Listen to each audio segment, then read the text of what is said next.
그래서 오늘 어쨌든 불타는 금요일 화이트데이를 맞이해서 파이데이를 맞이해서 몇 가지 산수를 좀 하고 끝내는 걸로 하겠습니다. 이거 실화예요. 10년쯤 전에 믿을 만한 기자한테 들은 얘기인데 서울대 공대에서 어느 교수님이 그냥 무심코 이렇게 썼어요. 이거 혹시 이거 처음 보는 분 있어요? 그러니까 다른 전공하고 여기 대학원에 왔다든지 해가지고 한 번씩 구경했던 거죠, 그죠 이거? 그러니까 어느 교수님이 이렇게 칠판에 무심코 이렇게 써놓으니까 학생이 질문을 했는데 뭐라 그랬냐면 D하고 D가 약분돼서 없어지는 건 알겠는데 마이너스는 왜 나왔습니까? 이런 질문이 나왔어요. 그러니까 그때는 그러니까 이공계 수학을 안 배우고 이공계로 가는 게 가능한, 지금도 가능하죠. 뭐 하여튼 그런 제도 때문에 생긴 하나의 해프닝인데 여기는 그런 사람이 없는 것 같네. 다들 한 번씩은 봤다 그러니까. 그리고 또 하나 에피소드가 있는데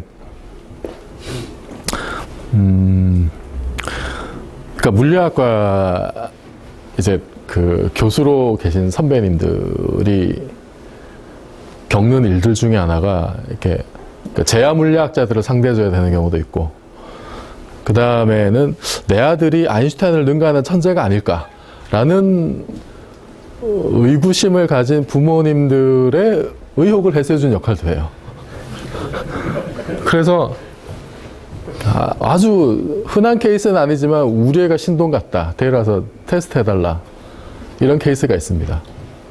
그래서 이 일화도 그 중에서 꽤 유명했던 신동의 이야기인데, 그 부모님이 이렇게 끌고 왔더래요. 그 선배 연구실로. 얘가 진짜 천재 같은데, 초등학생인데 이제 뭐 미적분 다 하고 양자역학 뭐 하고 뭐 슈레딩거 방정식 풀고, 슈레딩거 방정식 몇 주이면 우리도 이제 하게 될 텐데요. 슈레딩거 방정식 풀고 애가 천재 같다, 좀 봐달라. 그래서 이 선배가, 그 사람은 얘가 신동인지 아닌지 알 길이 없잖아. 그래서 한번 뭐 테스트를 해보겠다 해서 칠판에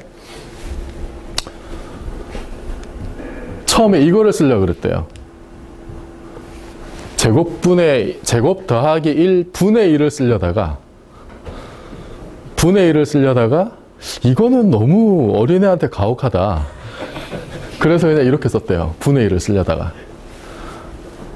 그래서 뭐 처음 테스트니까 뭐 그냥 이것도 이제 무심코. 근데 애가 3분의 x 세제곱까지 쓰고 여기서 이제 1분을 헤매더라고 해요. 그러니까 이 선배 교수가 더 당황을 한 거야. 양자역학을 푸는 천재인데 이거 1을 적분을 못하고 있으니. 그래서 옆에 가서 아니 너무 긴장하지 말고 뭐를 미분하면 1이 되냐, 그러던 이제 답을 쓰더라는 그런 일화가 있었어요. 그 얘기를 듣던 주위 사람들이 뭐라 그랬냐면은 처음에 요거를 썼으면 정답이 나왔을 거다, 그런 얘기를 했습니다. 그러니까 원리를 배운 게 아니라 그냥 답을 외웠을 가능성이 많다는 거죠. 그래서 수학은 어쨌든 뭐 그런 식으로 해봤자 나중에 가면 결국은 그래서 그 신동 같은 친구가 그 뭐 잘 됐냐 그러면 그렇게 썩 잘 된 것 같지도 않아요, 하여튼. 그래서 이런 거는 뭐 여러분들 다 아시죠? 그죠? 이런 적분은 그냥 암산으로 할 수 있는 거잖아. 그죠? 그래서 이걸 이렇게 정적분하면 이게 파이가 되는데, 이거는 복소수로 레지두 계산을 하면은 이게 또 이렇게 되죠? 본 적 있어요?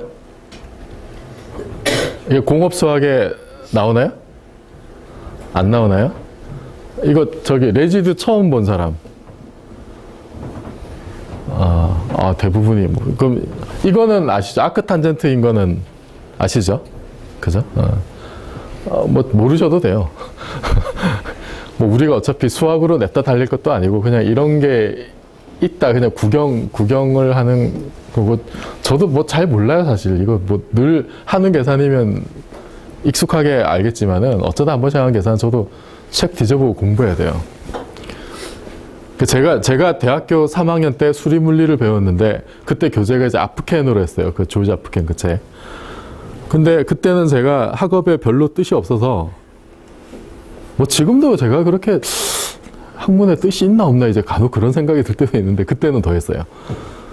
그래서 개강 때 수업 들어가고 한 번도 안 들어간 것 같아요.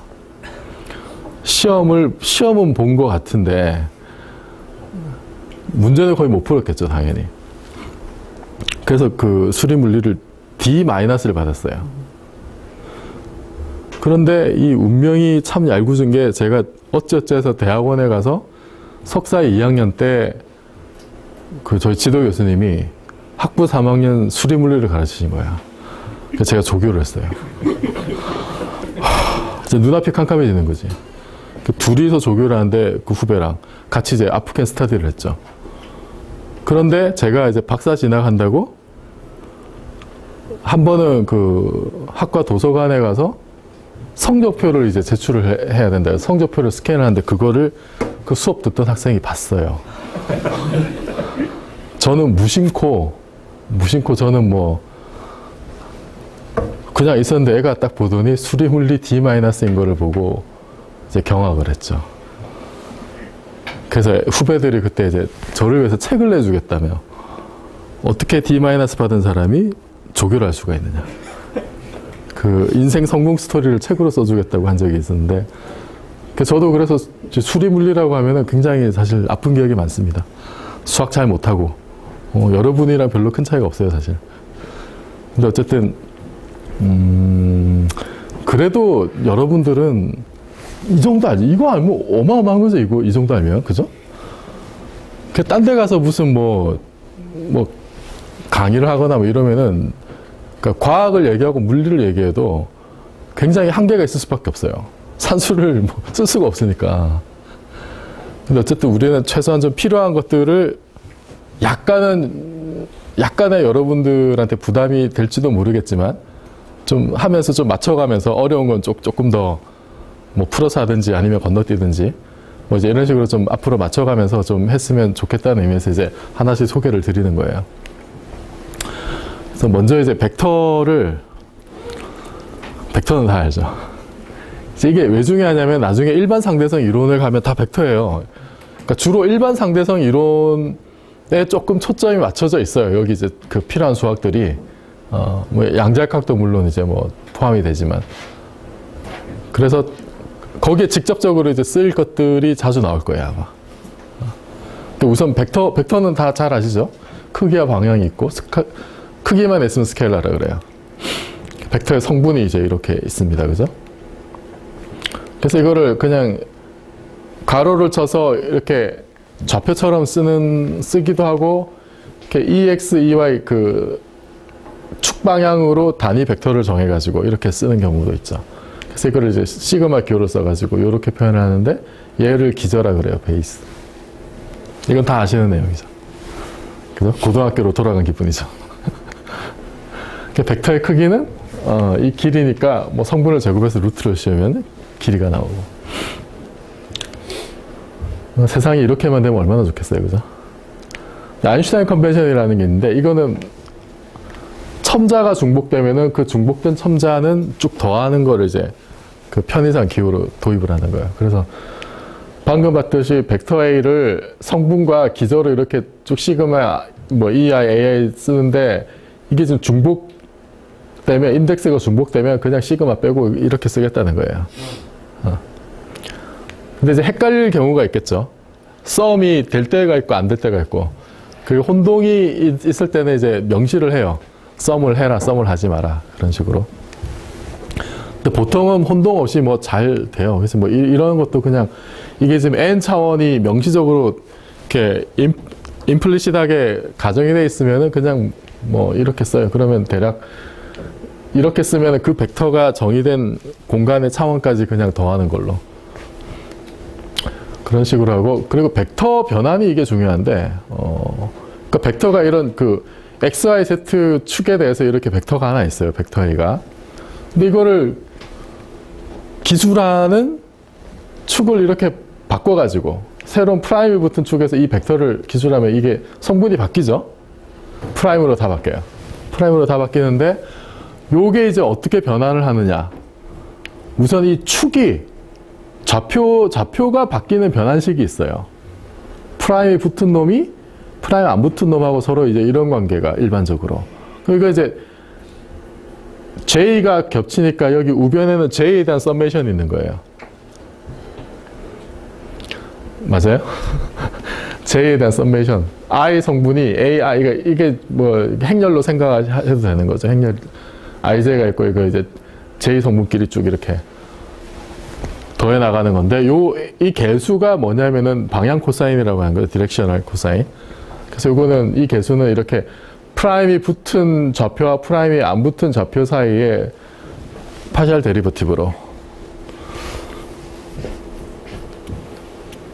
어려워요? 쉽죠? 이런 거는? 안 쉬운가? 연습해 보세요. 그래서 요거를 쓰면 이 프라임이 붙은 성분과 프라임이 안 붙은 성분을 이런 식으로 쓸 수가 있는데, 이런 관계가 있는데, 그래서 여기 이제 여기 제일 마지막 식 이게 사실 중요합니다. 이렇게 벡터가 변하는데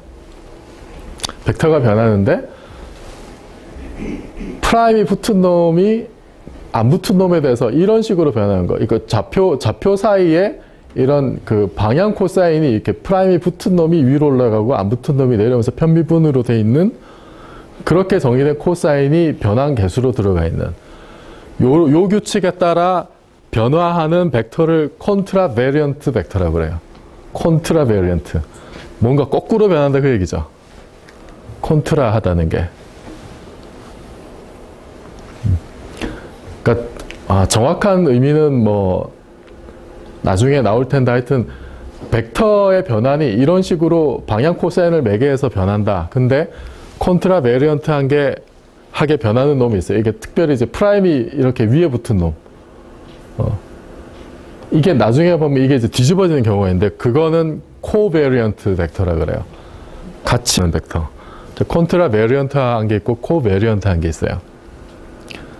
요거는 그대로 저기 일반 상대성 이론 가면은 이 용어들이 그대로 나올 거예요.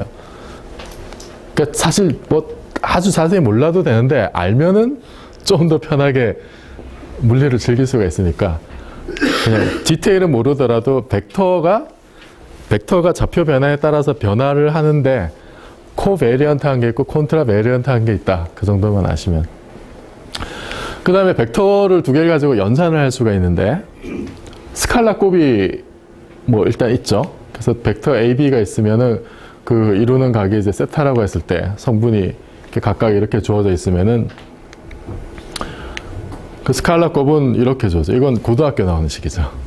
그죠? 추억 돋는 식이죠, 이런 게. 성분끼리 이렇게 더하면 되고, 이게 썸메이션 기호로 이제 이렇게 돼요. 요게 이제 스칼라 곱이라는 게 결과가 스케일러라는 거예요, 결과가.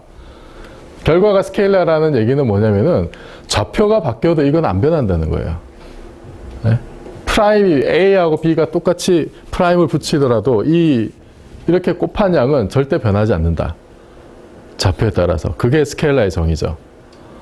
요게 또 중요해요. 이게 그냥 우리가 보통 익숙한 유클리드 공간에서는 뭐 당연한 건데 왜냐하면 이제 이 경우에 벡터의 크기는 자기 자신과의 스케일러 곱이죠. 그죠? 그래서 그냥 요 길이가 되는 거잖아. 이 길이는 우리가 좌표를 이렇게 잡든 아니면 이렇게 돌려 잡든 성분은 바뀌지만 길이는 변화가 없어요. 이런 게 스케일러죠. 그죠? 이게 스케일러예요. 상대성 이론 가면 이게 되게 중요합니다. 스케일러가. 좌표 변화에 대해서 변하지 않는 불변인 양, 인베리언트한 양이 되게 중요해요. 그 상대성 이론은 한마디로 얘기하면 뭐냐면 좌표 변화에 대해서 인베리언트한 물리량에 대한 이론이에요. 그래서 뭐가 인베리언트하냐? 이거를 아는 게 중요한 거예요. 근데 상대성 이론은 보통의 시공간, 보통의 유클리드 공간하고는 완전히 다른 시공간에서 수학을 하니까 거기서 좀 복잡한 문제들이 생기는 거예요.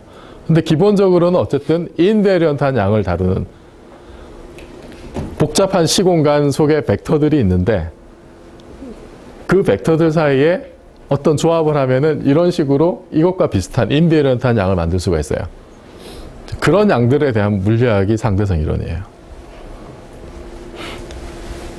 그래서 이렇게 바꿔도 이 길이는 변화가 없습니다. 스케일러이기 때문에. 그다음 벡터의 벡터곱이 있죠. 벡터 프로덕트라고. 이거는 이제 고등학교에서는 구경하기 힘든 거죠. 그래서 두 벡터가 이렇게 있을 때, 이 크로스 프로덕트는 결과가 벡터예요. 그죠? 결과가 벡터고, 결과가 벡터니까 성분이 있는 거예요. 그러니까 벡터는 한마디로 얘기하면 성분이 있는 양이죠. 방향과 크기가 있다는 게. 방향이 있다는 건 성분이 있다는 거예요. 그래서 크로스를 하면 이 성분이 생기는데, X 방향의 성분은 YG 빼기 GY가 되고, Y는 GX, XG가 되고, Z는 XY, YG가 되고. 이거 보셨죠? 그죠? 그래서 요거를 이제 입실론 IJK라는 양을 도입하면은 이런 식으로 쓸 수가 있어요. 컴팩트하게. 그래서 이거는 IJK 서메이션이 들어가 있는 거죠. 시그마는 뺀 거예요. 여기, 이거를 이제 다시 그 행렬식으로 쓰면 이렇게 표현이 되죠. 이거는 공업 수학에 나오는 내용이죠. 그죠? 맞아요? 본 적 있죠? 그래서 여기 방향은 이제, 그러니까 오른손으로 이거를 이렇게 감으면은 오른손 엄지 방향이 이 크로스 프로덕트의 방향이 되고, 입실론 IJK는 레비시비타 심블이라고 그래서 토탈리 엔타이시메트릭한 1, 2, 3 사이클릭은 플러스 1이고 1, 2, 3 엔티 사이클릭은 마이너스 1이고 같은 게 있으면 제로인. 입실론을 써가지고 이렇게 크로스 프로덕트를 정의를 할 수가 있어요. 그 다음에 이제 미분 연산자가 있는데 이것도 중요해요. 이건 뭐 물리에서 곳곳마다 나오는 겁니다. 삼각형을 거꾸로 세워놓은 게 이게 뭐 굵게 쓰는 경우도 있고 화살표 쓰는 경우도 있는데 이게 어쨌든 미분 연산자면서 벡터예요. 이 자체가. 그래서 성분이 있고 각 성분별로 그 편미분 연산자가 이렇게 들어가 있는. 요게 이제 아주 기본적이면서 중요한 연산자인데 옛날에 제 아는 친구가 고등학교 때 선행학습을 했어요. 그 시절에도. 그래서 대학교 쳐가지고 막 열심히 산수 공부를 했어요. 잘 하다가 이 친구 하는 말이 어느 순간 포기했는데 뒤집어진 삼각형이 나오는 거 보고 포기했다. 그러더라고요. 여기서 포기한 겁니다. 그래서 이거 가지고 이제 만들 수 있는 여러 가지 결과들이 있는데 스칼라 함수 파이에 대해서 그레이디언트라는 걸 정의를 할 수가 있죠. 그죠? 그레이디언트. 그레이디언트는 이렇게 그레이디언트는 벡터예요. 스칼라에 벡터 오퍼레이터가 작용해서 그 결과로 벡터가 되는. 그래서 이런 식으로 주어지는. 그러니까 뭐 정의는 쉽죠. 그러니까 이 스칼라 양에 대해서 각 방향별로 그 성분에 따라서 편미분한 거를 이제 쭉 다 더한 거예요. 근데 이거를 이 의미가 뭔지를 알려면 이제 토탈 데리버티브를 구해보면 이 파이에 대해서 토탈 데리버티브를 구해보면 토탈 데리버티브 이렇게 되죠. x, y, z 각각 방향으로의 변화하는 양을 다 더해줘야 되잖아. 그죠? 그럼 요거를 이 모양을 이게 그레이디언트하고 비교를 해보면 이거는 이제 이런 식으로 이쁘게 쓸 수가 있죠. 그죠? 델 파이에다가 dr이라고 하는 그러니까 이렇게 정의된 dx, dy, dg로 정의된 이런 어떤 조그만 벡터를 생각을 하면은 이 d 파이 토탈 데리버티브를 이런 식으로 정의를 할 수가 있어요. 그래서 이거 가지고 그레이디언트의 기하학적인 의미를 볼 수가 있는데 뭐 여러분들 뭐 대학교 1, 2학년 때 아마 다 했을 내용입니다. 이거는 추억을 리마인드 하는 의미에서 한 번씩 쭉 보는 거예요. 그 파이를 이 스케일러 함수를 예를 들어서 뭐 2차원 이변수 함수의 해발 높이라 그러면은 이 파이가 상수인 컨투어는 등고선이 되는 거죠. 이렇게 등고선이 이렇게 있다고 칩시다. 그러면 이 등고선을 따라가는 접선 방향, 그걸 이제 dr이라고 잡았을 때, dr을 우리가 이렇게 임의로 잡은 거예요. 그러면 이 등고선을 따라가는 방향으로는 이 스케일러 함수 변화가 없죠. 그게 등고선의 정의죠. 높이의 변화가 없으니까. 그래서 이 파이에 따라서 그 토탈 데리버티브를 구하면 이게 0이에요. 파이 변화가 없어요. 근데 이건 아까 봤듯이 그레디언트하고 dr의 스케일러 곱으로 주어져 있으니까, 그럼 여기서 우리가 알 수 있는 게 이 파이라고 하는 것이 여기에 이제 수직한 방향으로 간다는 걸 알 수가 있어요. 여기 수직한 방향이니까 이거는 그 그레디언트라고 하는 거는 등고선의 접선인 벡터의 수직인 거. 그래서 이게 가장 가파른 방향, 변화가 가장 심한 방향이 그레디언트가 되는 거예요. 그래서 물리에서도 이거 가지고 뭐 포텐셜이나 뭐 이제 이런 걸 많이 이제 정의를 해요. 그 다음에 다이버전스. 다이버전스는 이 델 오퍼레이터가 벡터 함수에 이제 작용을 해서 얻는 결과인데 이런 식으로 주어지죠. 그래서 이거는 결과가 스케일러가 되는 X 성분 X로 미분, Y 성분 Y로 미분, Z는 Z로 미분. 그래서 이렇게 쭉당한 거예요. 이 다이버전스는 물리적인 의미가 뭐냐면은 이거는 벡터 필드의 소스를 나타내요. 다이버전스가. 요거는 곧 보게 되는 다이버전스 티어렘을 보면은 의미가 명확해지는데, 굳이 우리가 이런 데서 이런 걸 증명하고 앉아있고 이럴 계제는 아니잖아요. 그죠? 하여튼 이게 소스에 해당하는 양입니다. 그래서 벡터 필드가 이제 이런 식으로 주어져 있다. 그러면은 우리가 지금 직관적으로 봤을 때 여기가 소스가 있는 거죠. 이게 그러니까 거꾸로 이제 예를 들어서 물이 빠지는 거라고 싱킹하는 것도 마찬가지예요. 그럼 이 소스 주변에 임의로 작은 부피를 잡았을 때 그러니까 요 주변에서는 이 다이버전스가 0인 거예요. 소스가 있기 때문에. 소스가 있어서 이 다이버전스는 난제로인데 이 바깥쪽은 소스를 포함하지 않는 부피를 잡으면 여기는 다이버전스가 0이에요. 소스가 없잖아. 그죠? 이게 사실은 이 결과를 엮은 게 다이버전스 티어렘이죠.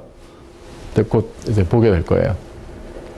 그래서 이거는 그러니까 결국은 이 다이버전스가 뭐냐면 벡터 필드의 그 특정한 볼륨을 뚫고 나가는 플럭스에 대한 소스의 역할을 해요. 그리고 컬이 있는데 컬은 이 크로스 프로덕트로 주어지는 거죠. 그래서 이게 좀 복잡합니다. 기억하기도 싫죠, 여러분. 저도 기억하기 싫어요. 그래서 하여튼 이런 식으로 주어지는 양인데 얘는 의미가 뭐냐면은 뭔가 회전을 주는 양이에요. 컬이 말 그대로 회전을 주는 양이라서 벡터장이 있는데 거기 이제 그 조그만 가상의 바람개비 같은 걸 넣었을 때 그게 돌아가면은 컬이 난제로인 거예요. 이런 경우. 이 경우는 바깥쪽이 더 벡터 필드가 세기 때문에 여기도 이렇게 회전이 생기겠죠. 이런 것도 컬이 난제로예요. 근데 아까처럼 방사상으로 뻗어나가는 거, 그거는 회전성이 없잖아. 그런 거는 그냥 컬이 0인 거예요. 컬은 뭔가 회전을 주는 거, 회전. 그 다음에 이제 복합 연산자로 대표적인 게 라플라시안이 있는데 이거는 뭐냐면 델이 두 개 겹친 거예요. 그래서 스케일러 함수의 그레디언트의 다이버전스를 취한 거. 다이버전스 그레디언트. 근데 요게 참 또 물리에서 많이 나옵니다, 이게. 라플라시안이. 라플라스 방정식도 있고, 이거를 하여튼, 양자역학, 상대성, 이런 고전역학 다 볼 거예요, 얘를. 데스케어를. 이거는 이렇게 정의된 양이에요. 그레디언트의 다이버전스 취한 거니까. 이렇게 되고, 이제, 풀었으면 이제 이렇게 쓸 수 있죠. 두 번 미분한 게 들어가요. 이게, 양자역학에서는 이게 뭐냐면 결국 에너지를 줘요, 얘가. 에너지. 그 다음에 다른 이런 복합적인 연산도 할 수 있는데, 이거는 필요한 경우에 책을 찾아서 계산을 하면 되고, 라플라시안을 이렇게 Rn승에 적용을 하면은, 결과가 이래요. 이거는, 심심하면은 취미삼아 한번 해보세요. 공업석 짚어놓고. 그래서 특별히 이제 n이 마이너스 일 때 이게 제로죠, 우변이. 그래서 n이 마이너스 1인 게 r분의 1. r분의 1의 라플라시아는 0이에요. 이거는 이제 0이 아닌 지점에서. 그러니까 r분의 1이 물리에서 자주 나오는데, 왜냐하면 r분의 1 포텐셜이 많잖아. 그러니까 중력이 뭐예요? 제곱분의 1이죠. 거리에 반비례하는 포스잖아요. 그럼 그것의 포텐셜 에너지를 구하면, 뭐 이거 어차피 나중에 다 할 텐데 그냥 잠깐 말로 소개하자면은, 그 힘이 제곱으로 들어가는 거는 포텐셜 에너지는 다 r분의 1이에요. 그럼 그 r분의 1에 대한 어떤 뭘 하면은 이제 이런 게 많이 나와요. 그러니까 이거는 당장 이렇게, 예, 뭐 이제 요거를 보게 될 날이 이제 조만간 올 거예요. 그 다음에 스톡스 정리하고 다이버전 정리가 있는데, 이공계생들이 1학년 때 꼭 알아야 되는 미적분학 내용이 뭐냐면은 스토크스 정리하고 발산 정리예요, 사실은. 그 다음에 뭐 이제 입실론 델타 정의를 배우는 정도. 그래서 요거를 알면 사실은 이공계 수학의 가장 기본적인 거를 다 안다고 할 수가 있죠. 스토크스 정리는 이제 이렇게 되죠. 그죠?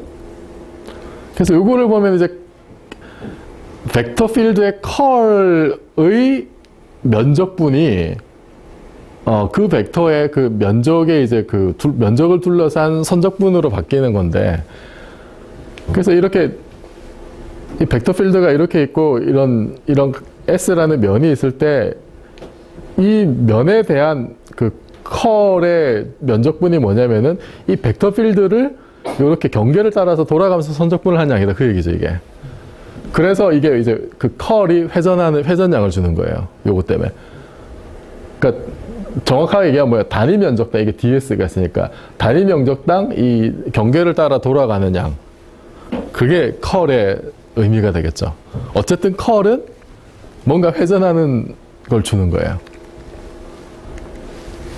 그래서 벡터장의 경계를 따른 선적분은 벡터장의 컬의 면적분과 같다. 이게 스토크스 정리고, 다이버전스 티어렘은 이거 무지하게 많이 나옵니다. 이거는 물리에서. 이거는 가우스 정리라고도 하는데 이렇게 되죠. 그래서 이거는 다이버전스의 부피 적분이 뭐냐면은 벡터 필드의 부피의 면적, 부피의 표면적을 뚫고 나가는 플럭스죠, 이게. 좌변이. 그래서 요거 때문에 사실은 이 다이버전스가 뭐냐면 벡터 필드의 소스가 되는 거예요. 플럭스의 합이기 때문에, 이런 식으로. 그래서 벡터장의 플럭스는 벡터장의 다이버전스의 부피 적분과 같다. 그러니까 다시 얘기하면 다이버전스는 뭐냐면 단위 부피당 그 벡터 필드가 뚫고 지나가는, 임의 작은 영역을 뚫고 지나가는 플럭스의 양이라고 할 수가 있어요. 그러니까 이게 결국은 소스가 되는 거예요. 소스가 없으면 이거는 제로. 그죠? 그러니까 아까 같이 소스 바깥쪽에 부피를 잡으면 어떻게 돼요? 들어가는 플럭스하고 나가는 플럭스가 똑같아지니까 플럭스 계산하면 제로가 되는 거죠. 들어온 만큼 그대로 빠져나가니까. 새로 생기거나 없어지는 게 없잖아. 그죠? 그래서 이게 가우스 정리인데, 이거는 그러니까 가우스 정리를 알면은 참 물리에서 여러 가지를 많이 할 수가 있어요. 많이 할 수가 있고, 물리학과 학생들이 가장 먼저 좌절을 겪는 때가 언제냐면 이거 배울 때. 왜냐하면은 가우스는 왜 그렇게 똑똑했을까? 나는 왜 이렇게 멍청할까? 거기서 한번 좌절을 겪습니다. 이제 가우스 신드롬이라 그러죠. 그래도 그때는 보통 1, 2학년들은 패기가 있으니까 자기를 가우스에 비교를 해요. 좌절을 한다는 건 비교를 한다는 거잖아. 네. 그때까지는 좀 용기가 가상해요, 사실은. 하여튼 이게 엄청나게 자주 나오고 아마 우리 수업 시간에도 이거 자주 소개를 할 거예요. 그래서 벡터장의 근원은 벡터장의 플럭스와 같다는 거고, 그 다음에 이제 중요한 게 구면 좌표계인데, 그러니까 굽어 있는 좌표계. 그러니까 우리가 보통 그냥 직교 좌표계에서만 작업을 하면 좋은데, 상황에 따라서는 임의에 편리한 좌표가 있어요. 그리고 이게 나중에 일반 상대론을 가면, 아까도 잠깐 얘기했지만 일반 상대론은 평평한 시공간에서 작업을 하는 게 아니잖아. 그죠? 이건 비유클리드 공간에서 평평하지 않은 어떤 기하학을 다루는 거란 말이에요. 그럼 평평하지 않은 공간에서는 XYZ 직교하는 좌표계로 작업을 하면 안 되겠죠. 그러니까 일반적으로 뭔가 굽어 있는 XYZ와는 다른 일반적인 좌표계에서 뭔가 산수를 어떻게 할 거냐, 이게 필요해요. 그래서 일반적으로 Generalized Curvilinear Coordinates를 이렇게 쭉 잡을 수가 있어요. 그러니까 이거 XYZ는 보통의 이제 직교 좌표계. 근데 이게 일반적인 구면 좌표계 Q1, Q2, Q3로 이제 도입을 했을 때 그 둘의 관계식이 이제 이런 식으로 주어져 있다고 이제 생각을 하는 겁니다. 근데 예를 들면 이 원기둥 좌표계에서는 XYZ에 해당하는 게 ρ5G죠. 그죠? ρ5G라는 새로운 세 개의 좌표를 도입해요. 그러면 원래 직교 좌표계 XYZ와 구면 원기둥 좌표계 ρ5G 사이에는 이런 관계식이 있어요. 이거 뭐 그냥 그림 그려놓고 보면 그냥 튀어나온 거예요. 그러니까 요 상황을 일반적으로 이렇게 쓸 수 있다는 거죠. 그죠? 일반적으로 Q1, Q2, Q3라는 새로운 임의 좌표를 도입을 해가지고 산수를 할 수가 있어요. 그러면은 우리가 어떤 좌표 공간상에서 두 점의 거리라고 하는 거는 직교 좌표계에서는 이렇게 정하잖아요. 그죠? 그러면 이게 dx, dy, dz가 이러니까 이 거리 ds는 피타고라스 정리에 의해서 그냥 제곱해서 더하면 돼요. 근데 일반적으로 이렇게 Q1, Q2, Q3가 이런 식으로 주어져 있다. 구분 공간이다. 그럼 여기서도, 그러니까 접선 방향으로 끈 축은 직교를 한다고 가정을 하면 거기서의 일반적인 그 거리는 예를 들어서 이 Q1 방향으로 이제 DS1이라고 우리가 쓸 수가 있을 거고, 그 다음에 이 Q2 방향으로 DS2라고 쓸 수 있고, Q3 방향 DS3라고 쓸 수가 있어요. 그러겠죠. 일반적으로 그냥 우리가 그냥 쓴 거예요. 그러면 여기서는 당연히 이 거리가 DS1 제곱, DS2 제곱, DS3 제곱이 될 거예요.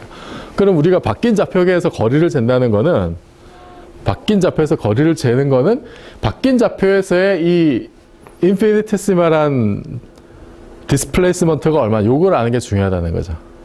그죠? 이게 상대성 이론에 다 그대로 나와요, 다시. 이거를 제가 수고스럽게 다 그린 이유가 또 나오니까.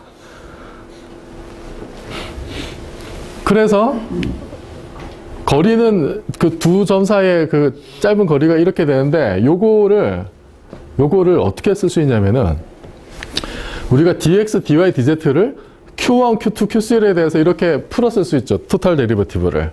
그죠? dx, x의 변이를 q1, q2, q3의 관점에서 보면은 q1의 변화량, q2의 변화량, q3의 변화량으로 풀어 쓸 수가 있어요. yz도 마찬가지고. 이거 몽땅 때려 넣어. 그러면은 제곱하고 제곱하니까 항해수가 어마어마하죠, 일단. 항해수는 어마어마한데 이건 그냥 산수잖아. 산수니까 이게 쓰면은 이렇게 돼요.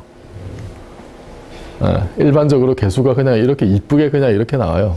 그러겠죠? 그죠? 1, 2에 가능한 조합을 1, 2, 3까지 다 한 거잖아요, 그냥. 그러면 일반적으로 여기 이제 그 개수가 G1와 1, 2, Gij가 이렇게 붙어요. 여기 뭐 시그마 빼도 되고 ij가 중복되니까. 일반적으로 이렇게 쓸 수 있다는 거예요. 그러니까 직교 좌표계에서 거리를 이렇게 쟀던 거를 일반적인 좌표에서는 이런 식으로 조금 복잡하지만 Gij를 도입해서 쓸 수 있다는 거예요. Gij. 여기 Gij를 매트릭이라고 불러요. 매트릭 텐서. 이게 일반 상대성 이론입니다, 사실은. 이 Gij의 변화에 대해서 연구를 하는 게 일반 상대성 이론이에요. 바뀐 좌표계인데 일반적으로 얘가 굽어 있어요. 그럼 산수가 복잡해지겠죠. 그죠? 그래서 이거는 이따 다시 보기로 하고. 그래서 특별히 이제 이 경우에서 직교 좌표계는 Gij가 다른 건 제로인 거예요. 그러니까 오프 다이아고날은 제로인 경우. 그럼 다이아고날만 살아남으니까 그때는 이렇게 요것만 남겠죠. 그죠? 얘만 남아요, 간단하게. 그럼 여기서 우리가 심플리 1, 2, 3, 그러니까 ii를 hi의 제곱이라고 정의를 하면 그러면은 얘가 이렇게 바뀌어요. 그죠? h1 dq1, h2 dq2, h3 dq3 각각의 제곱이야. 그럼 이 모양은 뭐랑 같냐면은 이 각각을 dsi라고 정의하면 그냥 이렇게 되는 거죠. 아까 봤듯이. 그러니까 직교 좌표계에서 거리를 dx, dy, dz로 쟀던 것이 바뀐 좌표계, 일반적으로 커블리니어한 좌표계에서는 ds1, ds2, ds3가 되는데 그 각각은 뭐냐면은 h1 dq1, h2 dq2, h3 dq3. q1, q2, q3는 뭐예요? 그냥 우리가 바뀐 좌표의 이름이었죠. 그러니까 로우 파이지 같은 거. 근데 거기에 이렇게 h가 더 붙는다는 거예요. h는 뭐냐면은 매트릭의 다이아고널 엘리먼트죠. 복잡해집니까 이제? 뭔가 좀 물리하는 것 같죠? 다이아고널 엘리먼트예요. GII가. 근데 GII를 보세요. 원래 좌표계와 새 좌표계 사이 관계죠. 그죠? 원래 좌표계, 새 좌표하고의 관계가 GII에 다 인코딩이 되어 있는 거예요. 그게 이제 HI로 들어가 있습니다. 그러니까 결국 좌표계 사이의 변환 관계라는 거예요. 그냥 H가. 그 정보를 주는 거예요. 그럼 거기서 어쨌든 새로운 좌표계에서 거리가 이제 이렇게 정의가 되고. 그래서 그러면 요거 DSI를 각각 성분으로 하는, 그러니까 HI, D, QI 요거를 각 성분으로 하는 어떤 방향 벡터를 이렇게 정할 수가 있겠죠. 그죠? 요것이 뭐냐, 바뀐 좌표계에서의 그 방향 벡터가 되는 거예요. 위치 벡터. 그래서 이제 구체적인 예를 들어보면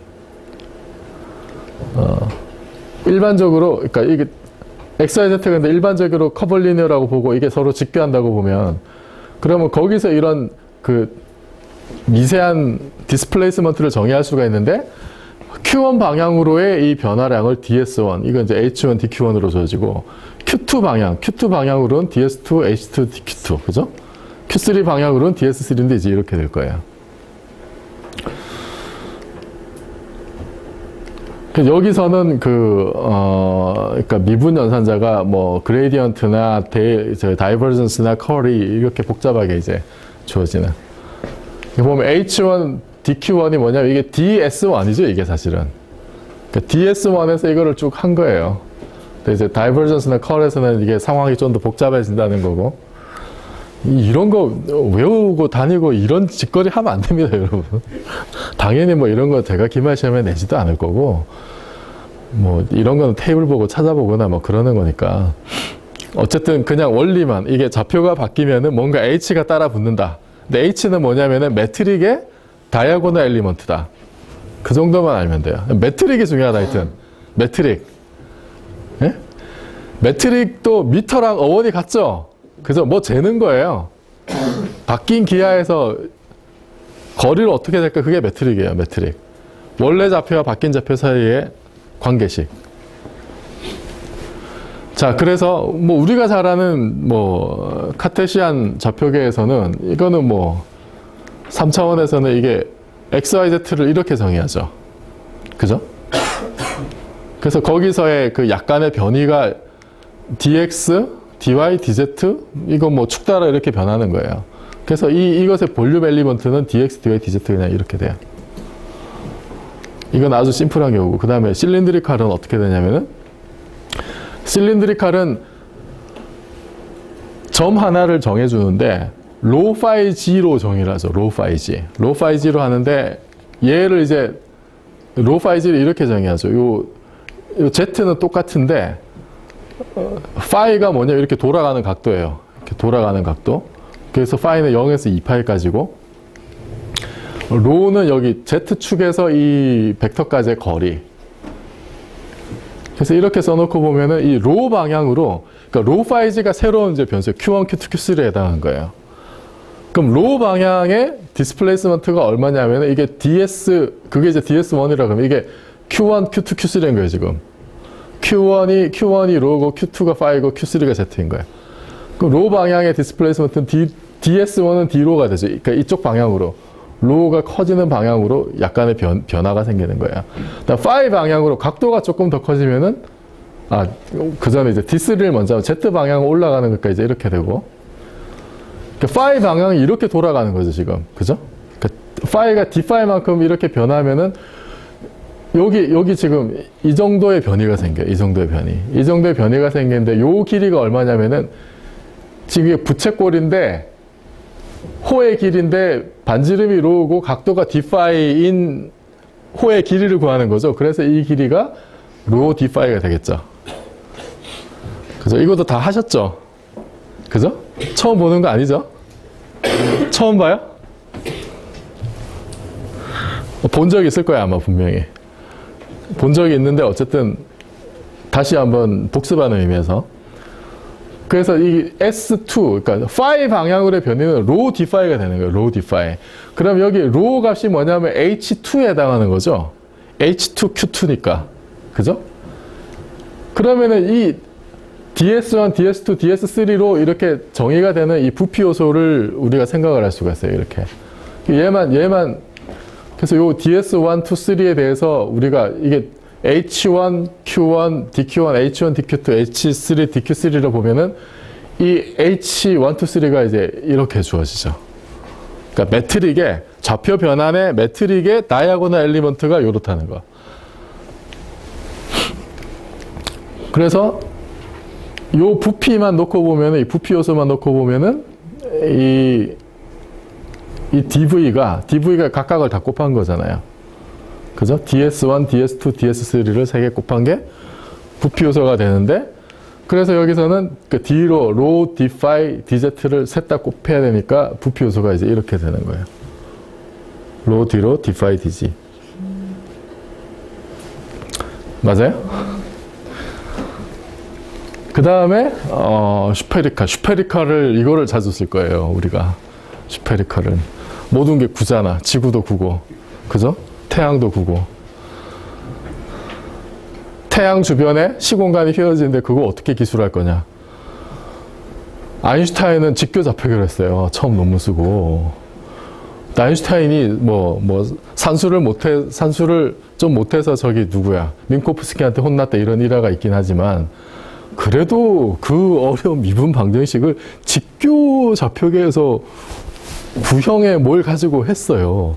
계산을 하고. 힘들죠, 그러면은. 나중에 이제 슈바르츠 실트라는 사람이 나와서 깔끔하게 솔루션을 구했는데, 하여튼, 어쨌든 우리가 천체에서 보는 거 다 구입니다, 구. 여기서 많이 할 거예요. 그 구면 좌표계에서 R 세타 파이가 새로운 좌표예요. 이게 이제 Q1, Q2, Q3에 해당하는 겁니다. 그럼 아까처럼 이게 벡터 R이 있는데 이 길이를 R이라 그러고, 그럼 R 세타 파이는 이제 이렇게 선을 그어서 정의를 해요. 그러니까 파이는 아까하고 똑같아요, 원기둥이랑. 그래서 이 각도는 0에서 2파이. 세타는 뭐냐면 Z축에서 기울어진 각도죠, 이렇게. 세타가. 그래서 세타는 0에서 파이예요. 자, 그러면은 여기서 아까처럼 파이가 약간 변했을 때, D파이의 변이가 있었을 때, 그때 이 파이 방향, 파이가 커지는 방향의 인크리먼트가 얼마냐를 봐야 되는데, 그러면 이제 요 길이가 중요하죠. 원기둥 좌표계 로에 해당했던 거. 그럼 요 길이가 뭐냐면, 이거는 이제, 이게 지금 세타니까 R 사인 세타가 되죠, 이 길이가. R 사인 세타가 원기둥의 로에 해당하는 거예요.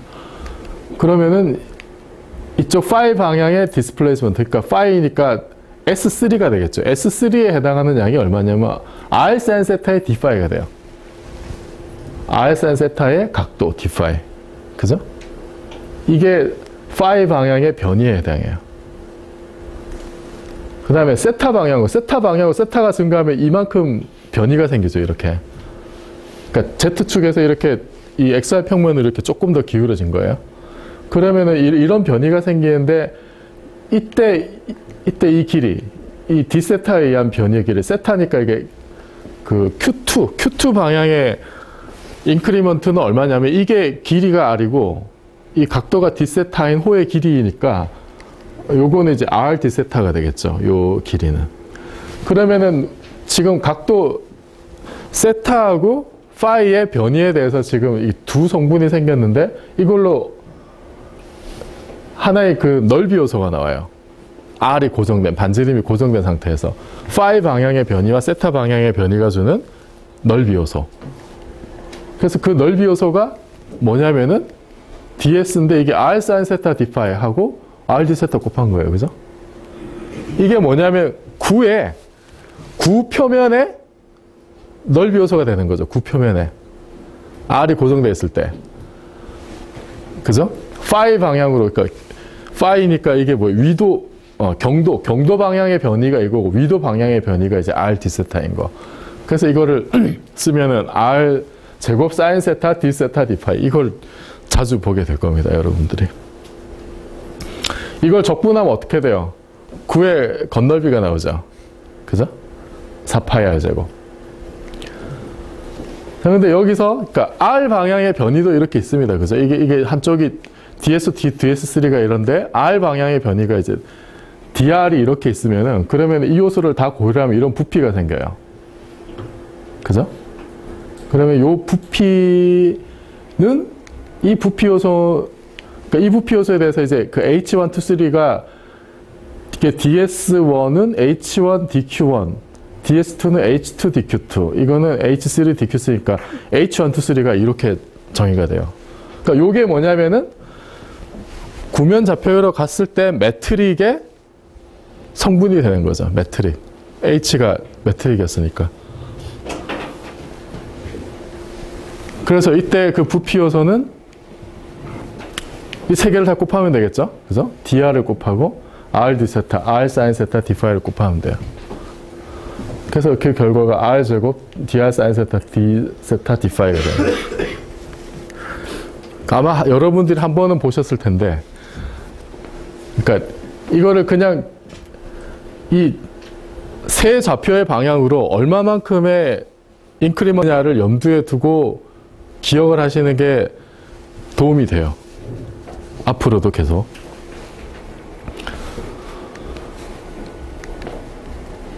그리고 마지막으로 소개를 해드릴 것 중에 디락 델타 펑션이라는 게 있는데, 이거는 그 폴 디락이라는 물리학자가 만든 사기 같은 함수예요. 수학하는 사람들은 함수가 아니라고 하고 물리하는 사람들은 그냥 펑션이라고 그냥 편의상 쓰는 건데, 얘는 이제 어떻게 정의된 함수냐면은, 혹시 들어본 적 있어요? 없나? 있어요? 네. 있으면은, 자, 복습 겸해서. 자, 델타 x가 0이 아닌 데서는 0이고, 0인 데서는 무한대가 되는 걸로 정의를 하죠. 이거를 전체 전구간 적분을 하면 1이 되고, 근데 제일 중요한 성질이 이제 이거죠. fx하고 델타 x 빼기 알파를 같이 적분하면은 그 a에서의 함수값, 알파에서의 함수값을 준다는 게 이게 이제 가장 중요한 성질이죠. 그러니까 이게 말하자면 우리가 그 델타 ij라는 심볼이 있잖아요. ij가 같으면 1이고 다르면 0이고 그것을 컨티뉴어스한 변수에 대해서 확장을 한 거라고 볼 수가 있어요. 이게. 그 델타 함수를 정의하는 방법이 여러 가지가 있는데 그 중에 하나가 뭐 이런 게 있어요. 가우시안인데 이 가우시안의 분모에 있는 게 이게 그 시그마죠. 표준 편차. 이 편차가 0으로 가는 극한에서 요일을 그리면 이게 델타 펑션이 돼요. 이런 식으로.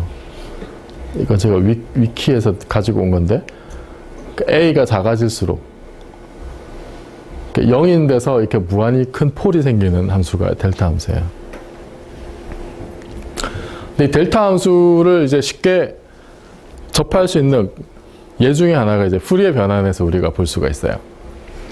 함수 fx가 있을 때 푸리에 변환이 뭔지는 들어보셨죠? 이거를 제가 처음부터 다 할 이유는 없을 것 같아가지고 안 다치고 어떤 함수가 있으면 그것을 가능한 모든 진동수를 가진 상각함수의 조합으로 표현한 거잖아요.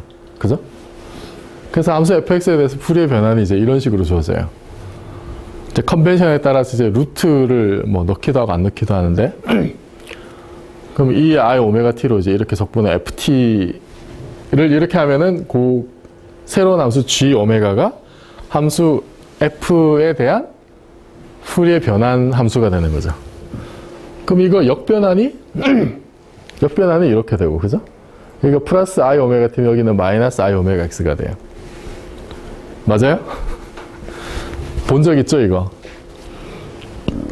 그래서 여기서 이 G 오메가를 여기다가 이 식에다 때려 넣으면, 이거를 왕창 여기다 때려 넣으면 어떻게 되냐면 fx가 이거 그대로 있고, 그러니까 G 오메가가 그대로 들어간 거예요, 여기에. G 오메가가 들어가고 이제 적분이 두 개가 돼 있죠. 그래서 이걸 정리하면은 2파이분의 1 있고, ft가 있고, 익스포넨셜 뭐 이런 식으로 섞여 있는데, 여기서 d 오메가에 대한 적분을 먼저 하면 2파이를 끄집어내고, 뭐 이게 순서가 바뀔 수 있냐 없냐, 이런 거 물리학자도 안 따집니다. 그냥 편한 대로 써요. 된다 치고, 네. 순서를 바꾸고 싶다 치고 이렇게 쓰고, 이렇게 딱 써놓고 보니까 이 브라켓을 친 놈이 이 모양이 지금 델타 함수 정의랑 똑같죠. 그죠? 그래서 델타 함수가 이런 식으로 정의를 할 수가 있어요.